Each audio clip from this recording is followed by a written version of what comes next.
Ako si Jassy. Nagpunta akong US para magpar-TikTok. For today's video, puro man sa nakaniguan. Kung pasado sa standards mo, dimi. Kabago, ikan akong pinuntahan. Sa dong tindahan, akong inagihan.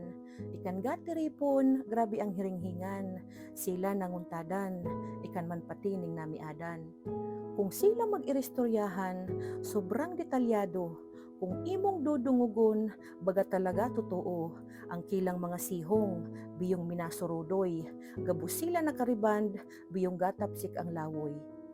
Napansin nyo ba, ang mga chismosa, ang itsura sa na ang hurma. Yung iba nakaburbraces man, pero ang tingo derilaw na. Nakalulipstick na pula, daragkuro ang mga bituka. Nakamanicure mang kuta na, kaso turdo sa siki bagang mga tuog na luya. Wait lang, hanto pa. Ang mga chismosa, huna mo kung sinong magagayon. Ang iritom-itom ning iyok, todo kumakaglutatayon. Kung bukong hangup artamisa, hangup yan ning white flower. Nakaabang yan sa buhay mo, sado sa imong mga follower. Tapos, aram nyo ba, ang mga chismosa, buko lang yan sa daran gachirismisan.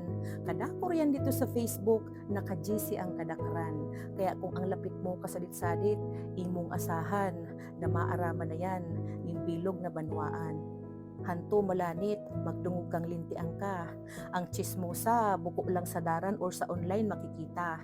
Kadalasan ang gachismis sa imo, sa dili mong pamilya. Sila ang gauyag imbis na magprotekta, pero pag oras ning kaperdihan, putang ina kaipo ka, tamautang da ang kwarta. Sado ka man na mahilakon, kaya maakudir ka. May pa ako tapos, hanto seryoso, aminon mo.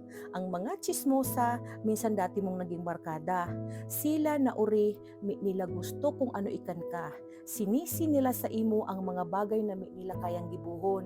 Maaraman mo na lang, inagaw na nila pati imong ubon.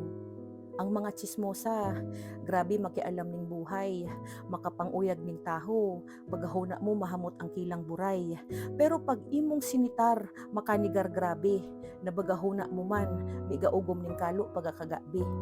Kaya kung chismosa ka, tapos sado ka pang inggitera, buhay ning iba, tunungi ang pangintriga. Sa buhay mo ba, buko ka bang maugma? Sa panguuyag ning taho, pigaluwasan ka ba? Kung ako sa imo, ang kalo ning asawa mo sa imong sihong sungsunga, may ka magparpang istorya tungkol sa buhay ning iba, at tupaga ang sadili mo, asikasuha ang sadili mong buhay. Pagluta nga ni, paputia ang maitom-itom mong buray. Kung tinapos mo tong video, mabalos tabi, pa-share na lang kung dili mo,